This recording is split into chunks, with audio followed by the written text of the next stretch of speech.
ఇంకొకసారి మా తెలంగాణ గురించి తప్పుగా మాట్లాడితే తేజస్వి సూర్య గుర్తుపెట్టుకో, ఇది తెలంగాణ. కత్తులు పుట్టిన నేల, కమలాలు పుట్టిన నేల కాదు బిడ్డ, నువ్వేమనుకుంటున్నావో నీ కమలాలను కత్తులతోని కోస్తాం బిడ్డ, నువ్వు గుర్తుపెట్టుకో.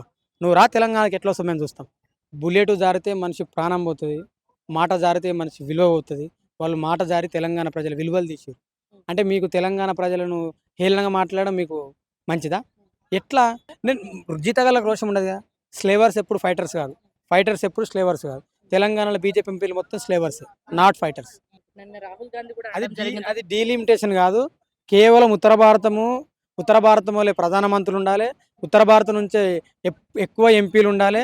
అసలు దక్షిణ భారతదేశంలో మా దృష్టిలో మనుషులే గారు అని చెప్పి నరేంద్ర మోడీ అక్కడ ఉన్న బీజేపీకి చేసిన ఎత్తుగడ. అందుకే వాళ్ళు డీలిమిటేషన్ చేస్తారు. నమస్తే. మొన్న పార్లమెంట్ సమావేశంలో తేజస్వి సూర్య చేసిన వ్యాఖ్యలు ప్రధానంగా చర్చనీయాంశంగా మారినాయి. ముఖ్యంగా మన తెలంగాణను పాకిస్తాన్‌తో పోల్చడం చాలా ఘోరమైన పరిస్థితి కూడా మనందరికీ తెలిసింది. దీనికి సంబంధించి ఒక్కరు కూడా బీజేపీ నాయకులు స్పందించిన దాఖలాలు లేవు. మాట్లాడదాం మనతో శ్రీకాంత్ మనతో ఉన్నారు. అన్న చెప్పండి, మొన్న తేజస్వి సూర్య చేసిన వ్యాఖ్యలు మనందరికీ అవమానపరిచే విధంగా ఉన్నాయి. ఒక్క బీజేపీ నాయకులు కూడా దీనికి సంబంధించి మాట్లాడారు. ఇప్పుడు ఈ నేల మీద నుంచి ఎంపీలుగా గెలిచిన వాళ్ళు ఈ నేలను అవహేళన చేస్తే కూడా ఆనందపడుతురు తప్ప వాళ్ళు మాట్లాడతలేరు. అందుకే తేజస్వి అనేటోనికి తెలంగాణ గురించి తెలియదు. వానికి ఈ నేల మీద, ఈ ప్రాంతం మీద అవగాహన లేదు. ఈ ప్రజల పక్షాన ఈ గెలిచిన ఎంపీలు కూడా ఏం మాట్లాడుతున్నా సప్పట్లు కొడుతురు. కాబట్టి తేజస్వి గారు బేషరతుగా క్షమాపణలు చెప్పాలి. చెప్పకపోతే వాడిని ఎంపీలు తెలంగాణ నుంచి తగిన మూల్యం చెల్లించుకుంటారు. ఎట్లా చెల్లించుకుంటారో మేము చెప్తాము. ఎందుకంటే వేలాది మంది అమరుల త్యాగాలతో ఏర్పడే రాష్ట్రం ఇది.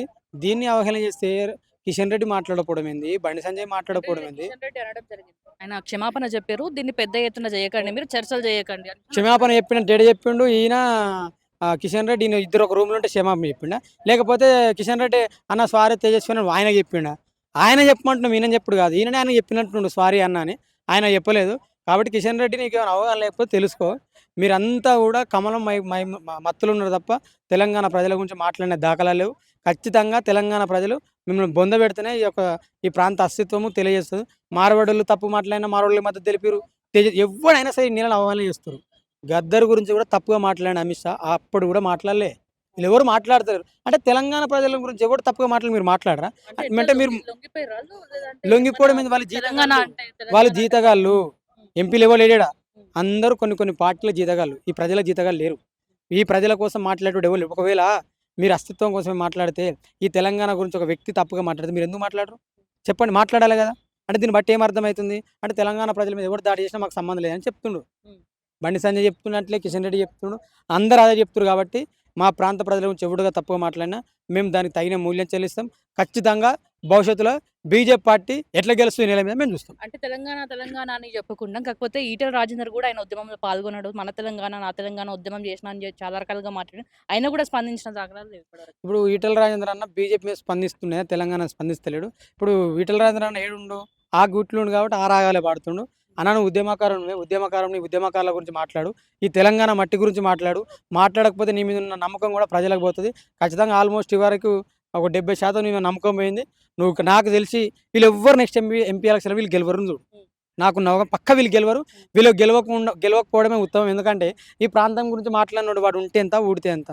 కాబట్టి మన ప్రజలు గమనించాలి, ఎవరు ఈ నేలను అవహేళన చేస్తారు, ఎవరు ఈ నేల మీద దాడి చేస్తున్నది కూడా మనము తెలుసుకోవాలని తెలియజేస్తాం. అక్కడక్కడ ఫ్లెక్సీలు చూసినా బీఆర్ఎస్ వాళ్ళు పెట్టారు. మన బీజేపీ కూడా అటు పోతున్నారు. వాళ్ళు కూడా పాకిస్తాన్ నుంచి పోతున్నారు. ఇంతవరకు కూడా స్పందించలేదు. రామచంద్రరావు కూడా దీన్ని ఎందుకు పెద్ద ఎత్తున చూస్తున్నారు, ఆయన నోరు జారి అనేసిండు అని చెప్పేసి వాళ్ళు అంటారు. ఇగో ఒకటే అండి, బుల్లెట్ జారితే మనిషి ప్రాణం పోతుంది, మాట జారితే మనిషి విలువ పోతుంది. వాళ్ళు మాట జారి తెలంగాణ ప్రజల విలువలు తీసారు. అంటే మీకు తెలంగాణ ప్రజలను హేళనగా మాట్లాడడం మీకు మంచిదా? ఎట్లా? అంటే తెలంగాణ ప్రజలను తిట్టడం మీకు మంచిదా? ఎట్లా నోటు జారుతారు? కొన్ని రామచంద్రరావు తిట్టి నోటు జారిన సార్ అని ఊరుకుంటావా? చెప్పండి. ఇది ఒక డ్రామా కట్టి తెలంగాణ ప్రజల మీద దాడి చేస్తారు, తెలంగాణ సమాజం మీద దాడి చేస్తారు, తెలంగాణ అమరుల వీరుల మీద దాడి చేస్తారు. వేలాది మంది అమరులు తెచ్చుకున్న తెలంగాణ రాష్ట్రాన్ని మీరు ప్రజాప్రతినిధులై అమరులను అవహేళన చేస్తారు. నేను జీతగాళ్ళకి రోషం ఉండదు కదా. స్లేవర్స్ ఎప్పుడు ఫైటర్స్ కాదు, ఫైటర్స్ ఎప్పుడు స్లేవర్స్ కాదు. తెలంగాణలో బీజేపీ ఎంపీలు మొత్తం స్లేవర్స్, నాట్ ఫైటర్స్. స్లేవర్స్ కాబట్టి ఆ బానిసత్వంలోనికి తిరుగుబాటు తత్వం తెలియదు. కాబట్టి ఈ ప్రజలు తిరుగుబాటు తత్వం ఉన్న ప్రజలు, కానీ ఎంపీలు లేరు. కాబట్టి ప్రజలు ఖచ్చితంగా వాళ్ళకు తగిన బుద్ధి, తగిన మూల్యం చెల్లిస్తారు. ఇంతకుముందు మీరు అన్నట్టే మీ పైన చాలా ట్రోల్స్ కూడా జరిగినాయి. ఏది మాట్లాడితే మరి నిజంగా దీనికి సంబంధించి అలాంటోళ్ళు ఎవరు స్పందిస్తున్నారు కదా? అంటే ఈ తెలంగాణ మీద ప్రేమ లేదుగా వాళ్ళందరికీ. నా మీద ట్రోల్స్ చేసినోళ్ళకి తెలంగాణ మట్టి మీద ప్రేమ లేదు. మరి మీకు ఈ మట్టి మీద, ఈ నేల మీద ప్రేమ ఉంటే మాట్లాడండి. మాట్లాడరు వాళ్ళు. ఇప్పుడు నేను ఇట్లా మాట్లాడితే కూడా ఇక మనల్ని వేరే విధంగా ట్రోలింగే. ఏముండదు. నేను ఒకటే చెప్పదలుచుకున్నా, ప్రజలు గమనిస్తారు ప్రతి విషయమే. ఈ నేల గురించి ఎవడు తప్పుగా మాట్లాడినా ఈ నేలనే పాతరేస్తామని. తెలంగాణ కోటి రతనాల వీణ, తెలంగాణ త్యాగాల వీణ. అంటే ఏం చెప్దాం అనుకుంటున్నారు? ఇంతమంది ఎంపీలు ఉన్నారు, ఎమ్మెల్యేలు ఉన్నారు. వాళ్ళకి ఏం చెప్దాం అనుకుంటున్నారు? ఇక వాళ్ళు తమ వైఖరి మార్చుకొని తెలంగాణ ప్రజల కోసం ఉండండి. తెలంగాణ ప్రజల గురించి మాట్లాడండి. మీరు మాట్లాడకపోతే ప్రజలు మీకు వచ్చి నెక్స్ట్ జరిగే ఎలక్షన్‌లలో మీకు తగిన బుద్ధి చెప్తారు. ఎట్లన్నా ప్రెస్ మీట్ పెట్టారు. కులాల కోసం మానవులకు అన్యాయం జరిగిందని చెప్పేసి చెప్తున్నారు. మాళ్ళకి అన్యాయం జరిగింది నేను చెప్తలే, రేవంత్ రెడ్డి చెప్పిండు లెక్కలు. అన్ని వర్గాల గురించి మాట్లాడిన నేను కాబట్టి నా కుటుంబం గురించి మాట్లాడిన అంతే. ఇక్కడ ఎస్పెషల్‌గా చూడాల్సిన అవసరం లేదు. నా కమ్యూనిటీకి అన్యాయం జరిగినప్పుడు నేను మాట్లాడకపోతే ఇంకెవడు మాట్లాడతాడు? అన్ని వర్గాల గురించి మాట్లాడను నేను. నా జాతికి అన్యాయం జరిగింది కాబట్టి నేను మాట్లాడిన. ఇంకా ఎవరికి అన్యాయం జరిగినా నేను మాట్లాడతా. ఇప్పుడు మాదిగల మెజారిటీ పీపుల్ 36 లక్షల మంది ఉన్నారు. వాళ్ళని ముఖ్యమంత్రి చేయమని చెప్తున్నా. తప్పెట్లయితది? మరి అన్ని వర్గాల గురించి మాట్లాడినా నా జాతి కాబట్టి నేను మాట్లాడతా. డీలిమిటేషన్ కోసం ఏం చెప్తాం? నిన్న రాహుల్ గాంధీ కూడా అది అనడం డీ జరిగింది. అది డీలిమిటేషన్ కాదు. కేవలం ఉత్తర భారతం వోలే ప్రధానమంత్రులు ఉండాలి. ఉత్తర భారతం నుంచే ఎక్కువ ఎంపీలు ఉండాలి. అసలు దక్షిణ భారతదేశంలో మా దృష్టిలో మనుషులే గారు అని చెప్పి నరేంద్ర మోడీ అక్కడున్న బీజేపీకి చేసిన ఎత్తుగడ. అందుకే వాళ్ళు డీలిమిటేషన్ చేస్తారు. ఇవాళ పని శాత కానోడు ఊరంతా లెక్కినట్టు మోడీ, అమిత్ షా డీలిమిటేషన్ చేసి ఇక వాళ్ళు దక్షిణ భారతదేశం మొత్తమే పట్టించుకోరు కాబట్టి వాళ్ళు పరిపాలన చేద్దామని చెప్పి ఎక్కువ ఎంపీలు వాళ్ళే పెట్టుకోరు. అసలు ఎంత సిగ్గుచేటు. ఒక్కరు వద్దు ఇద్దరు ముద్దు అని మాట్లాడిన పక్క రాష్ట్ర ముఖ్యమంత్రి ఇద్దరిద్దరు పిల్లలుగా అన్నారు. మరి బీహార్, ఉత్తరప్రదేశ్ పోండి, ఒక్కడు 10 మంది పిల్లలుగా అంటాడు. మరి వాడి స్థానాలు పెంచితే వాళ్ళే పెరుగుతారు కదా. మరి వీళ్ళకేమొచ్చాయి? ఒక్క ఉత్తరప్రదేశ్లో దాదాపు 120 స్థానాలు పెరుగుతున్నాయి. మరి ఏంది పరిస్థితి? 80 లోక్సభల నుంచి 120 వచ్చినట్టు ఏంది పరిస్థితి? అంటే గంపగుత్తంగా అధికారం వాళ్ళ చేతులకి పోవడమే కదా. పాలకుడు ఉత్తర భారతాన్ని విస్మరిస్తురు. ఒకవేళ డీలిమిటేషన్లో ఉత్తర భారతానికి అన్యాయం జరిగితే ఖచ్చితంగా ఉత్తర భారతం మొత్తం రగులుతుంది, అడ్డుకుంటుంది కూడా. అంటే మహిళా బిల్లు కోసం కూడా నిన్న జరిగిందన్న. దీనికి సంబంధించి కూడా కాంగ్రెస్ వాళ్ళు అడ్డుకుంటున్నారు, వీళ్ళు అడ్డుకుంటున్నారు. ముందుకు నేను సాగనిస్తలేదు. మహిళా బిల్లు గురించి నేను ఎక్కువ ఏం మాట్లాడా. నేను ఒకటే అడుగుతాను, మహిళా బిల్లులో మా వాటెంత? మీరు తెచ్చే మహిళా బిల్లుల మా అక్కలు ఎంతమంది పోటీ చేసి గెలుస్తారు? మా బీసీలు చెప్పండి. మా ఎస్సీలు ఎంతమంది గెలుస్తారు? మా ఆదివాసుల యొక్క పరిస్థితి ఏంది? ఆ బిల్లు ఏముంది? బిల్లు గురించి చర్చ పెట్టండి. బిల్లులో మా వాటా గురించి మాట్లాడండి. మా వాటా ఉందా బిల్లులో? మీరు నెక్స్ట్ మహిళా బిల్లు ఇస్తే మా అక్కలు పోటీ చేసి గెలిపిస్తారా? మా ఆదివాసులను గెలిపిస్తారా? చెప్పండి. కాబట్టి ఇవన్నీ బీజేపీ ప్రభుత్వం ఆడుతున్న డ్రామా. మంచిగా ఉంటే మేము మద్దతు తెలుపుతాం. మా ప్రజలకు అన్యాయం జరిగితే మేము పోరాటం చేస్తాం. అంటే ఏం డిమాండ్ చేస్తున్నారు అన్నారు? తేజస్వి సూర్యకి సంబంధించి ఏం డిమాండ్ చేస్తున్నారు? ఏం లేదు, వాడు ఒకవేళ బేసరితో చిన్నాపని చెప్పకపోతే నెక్స్ట్ ఎలక్షన్‌లో బీజేపీ ఎవరిని గెలవనియ్యం. అంతే. ఇదే చెప్పదలుచుకున్నాం.